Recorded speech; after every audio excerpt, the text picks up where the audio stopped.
Oi, meu nome é Matheus Lucinski. Eu sou o Paulo Calimã. E eu sou a Mariana Gomes. O nosso tema vai ser Cidade Modelo e Infraestrutura Sustentável. Nosso curso é Engenharia Civil. Bom, a nossa ideia começou quando eu e a Mariana a gente queria fazer a infraestrutura de viária de um condomínio.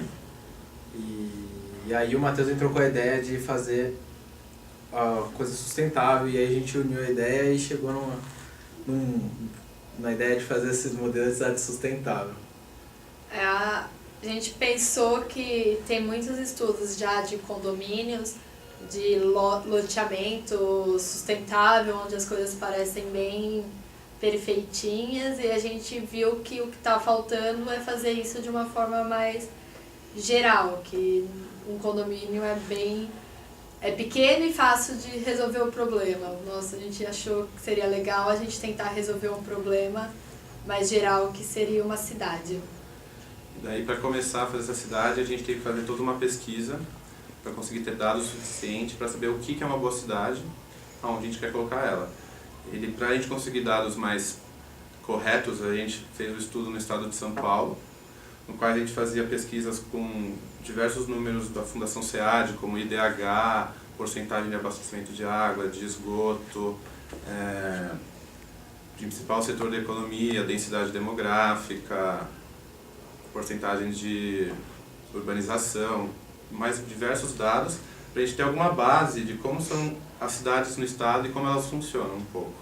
A partir daí a gente chegou na região de Campinas, uma região que a gente tinha bastante dado, e resolvemos achar um terreno ali para a gente conseguir implantar o nosso projeto. Conseguimos achar um terreno razoavelmente grande, bem localizado, com uma infraestrutura boa de rodoviária perto, e aí a gente escolheu esse lugar mesmo para implantar a nossa cidade. O nosso terreno ele fica perto de Campinas, e até a gente pensou em usar como objetivo a nossa cidade seria para atender as pessoas da região, que já está virando uma pequena São Paulo, então a gente por isso que a gente escolheu ali perto de Campinas. A primeira coisa que a gente teve que pensar foi na parte de mobilidade urbana. Então, o traçado do sistema viário é o que acaba definindo o desenho inteiro da cidade, como que as pessoas onde as pessoas vão morar, onde as pessoas vão trabalhar, onde as pessoas vão realizar suas atividades. Então a gente pensou na parte de mobilidade urbana que tinha que ser alguma coisa que equilibrasse o uso do solo, que todas as pessoas tivessem igual acesso, não importando classe, a atividade que ela faz, ela teria que ter igual acesso e facilidade de acesso de todas as outras pessoas. E aí a dificuldade era muito de como a gente ia fazer esse traçado, dada a densidade que a gente queria, porque a gente percebeu que a gente tinha que dividir a cidade em regiões com alta densidade, média e baixa, ou seja, regiões com só prédios, mais perto do centro, regiões mais afastadas, com casas e prédios. E isso muda muito em como você vai fazer o traçado das principais avenidas, das ruas paralelas, perpendiculares, assim, foi uma pesquisa bem complexa. A gente se preocupou também bastante em não segregar os diversos segmentos sociais da sociedade, que ouvimos de muitos arquitetos, urbanistas, que não é bom a gente já fazer uma separação dessa para a nossa cidade. Então a cidade tem que crescer de forma orgânica e nunca faz bem para uma população já ser separada desde o início. Aí, o que ele comentou dessa alta, média e baixa densidade, a gente acabou definindo quarteirões tipos. Então, a gente definiu que um bairro mais verticalizado vai nos dar uma densidade maior.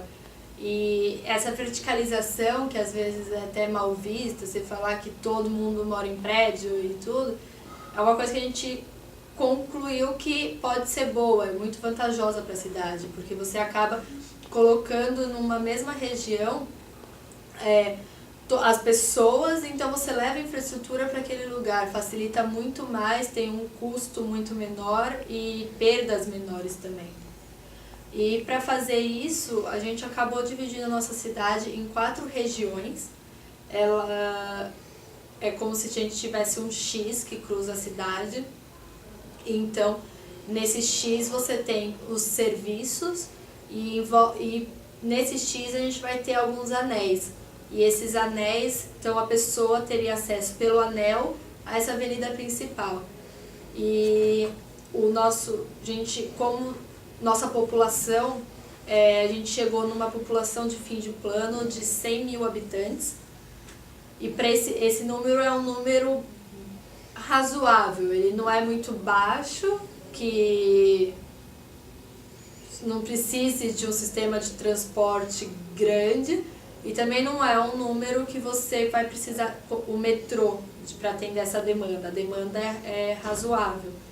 Então a gente escolheu como meio de transporte os corredores de ônibus, que são os BRT, e para envolver o conceito de sustentabilidade, a gente vai considerar que são trólebus, que são ônibus elétricos, porque aí você não tem emissão de gases, tem questão de conforto, porque a sustentabilidade inclui essa parte de qualidade também, então tem todo um conforto maior envolvido também.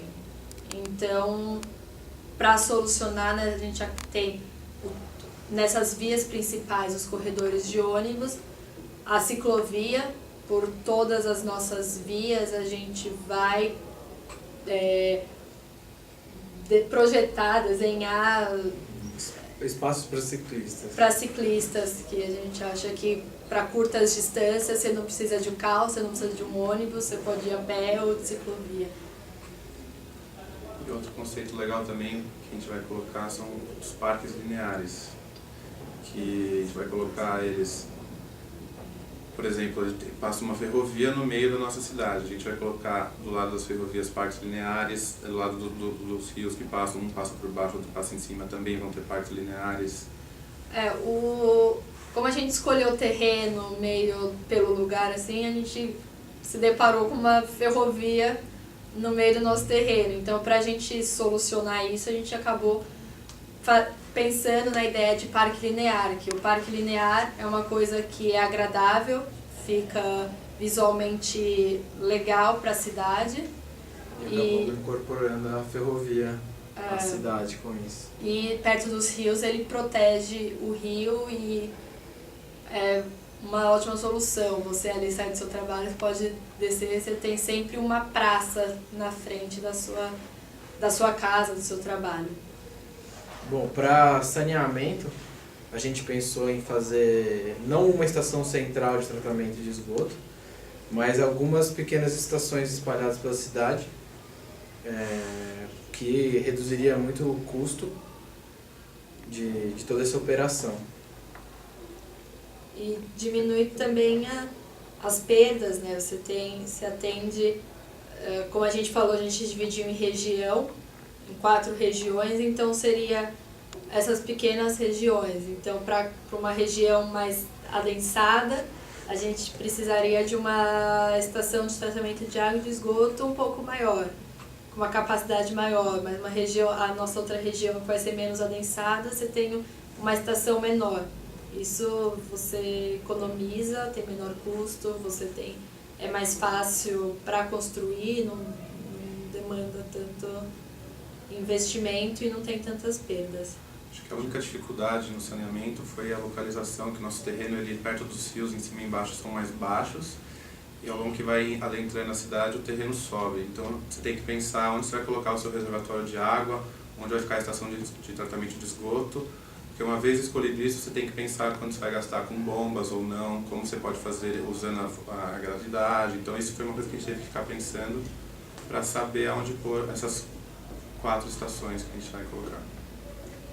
E sobre a energia elétrica da cidade, a gente tentou pensar muito no lado sustentável, no qual a gente pensou inicialmente em criar energia na cidade, porém não 100% dela, porque precisaria de uma área muito grande.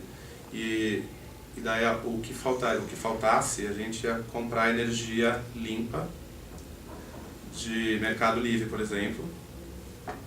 E dentro da cidade a gente faria uma rede de energia inteligente, que são as smart grids, no qual você diminui, é uma tecnologia nova, no qual você diminui as perdas, você consegue controlar o horário de pico ou não, pessoas podem nas suas casas guardarem energia para usar em horas de pico, que vai estar mais caro o preço, e assim por diante. A gente foi pensando nessa parte da energia. E todos essas áreas da infraestrutura, tanto o transporte como saneamento e energia, sim, tem toda uma parte que depende da população. Tem coisas que a população, a gente sabe que pode fazer em casa, que não depende só da cidade, do que a cidade dispõe para essas pessoas. Então, a energia, no caso, as pessoas poderiam ter energia solar dentro de casa, trabalhar com outros fontes de energia. Implantar sistema de aquecimento solar em todas as casas. Isso da parte de saneamento, se a pessoa, desde coleta seletiva de lixo, a saber utilizar, não desperdiçar água, dentro de casa fazer captação de água de chuva. São pequenas coisas também que podem ser feitas nas casas da pessoa, que a gente não entrou nesse mérito, né? Mas são coisas que a gente sabe que tem que acontecer também. Que é uma coisa muito difícil, né? Às vezes você pode criar uma cidade sustentável, toda teoricamente perfeita, mas se os habitantes não sabem usar ela e não entendem o conceito, foi tudo para água abaixo. Então é um conceito bem difícil assim, de lidar. Aí a gente nossa conclusão desse trabalho foi que é um modelo um pouco utópico, a gente sabe que é ambicioso e que vai ser difícil ele ser implantado, que é uma coisa quase que impossível de ser implantada do jeito que a gente está apresentando. Tem muitos fatores de tempo, do tempo que a gente está hoje, o nosso presente, as tecnologias que existem hoje, as condições de hoje e do nosso local escolhido, que depende das condições do nosso terreno. Então a gente sabe que tem muitas soluções. Essa foi uma solução que a gente encontrou, que para o nosso modelo foi a mais adequada. Mas eu acho que se pelo menos alguma dessas nossas soluções forem implantadas em algum outro lugar, acho que o nosso trabalho já valeu a pena para influenciar a vida de outras pessoas e melhorar a qualidade de vida em algum lugar. Porque isso que a Mariana falou, você não pode pegar essa cidade e colocar ela em outro país, porque lá tem outros problemas, tem outro clima. Então, isso que eu quis dizer. Então, a cidade é boa, ao nosso ver, para onde a gente pesquisou e no dia de hoje. Isso, as soluções são... Soluções são muito locais e do tempo de hoje. Isso pode mudar e a gente espera também que tenha muitas soluções, outras formas de você implantar isso em cidades, porque o nosso objetivo maior com esse trabalho é arrumar uma solução, porque a gente vê que está chegando aí nesse caos. Então, é o que o Paulo comentou, se cada cidade pegar um pouquinho da solução que a gente está apresentando, cada cidade melhora ali um pouquinho e vai melhorar todo mundo. Bom, no Eureka a gente vai apresentar esses mapas aqui. Vão ser 4 mapas desses, que é onde está toda a nossa cidade. E a gente pensou em mostrar isso para as pessoas, além de mostrar umas tabelas com comparativos de transporte. Por exemplo, hoje em dia está muito em pauta falar sobre qual tipo de transporte é melhor para uma cidade. A gente vai comparar com outras cidades, como São Paulo, como Campinas, São Caetano, e também podemos colocar comparativas de energia para mostrar para as pessoas que muita gente não sabe das energias limpas, energias sujas que as pessoas compram. E no geral, imagens do nosso terreno para Imagens conseguir do ter uma ideia de terreno. como será a cidade. O traçado, tudo como ela foi distribuída, tudo isso que a gente falou aqui. Onde vão ser as estações de tratamento, alocados os bairros. E é isso. Esperamos vocês na Eureka.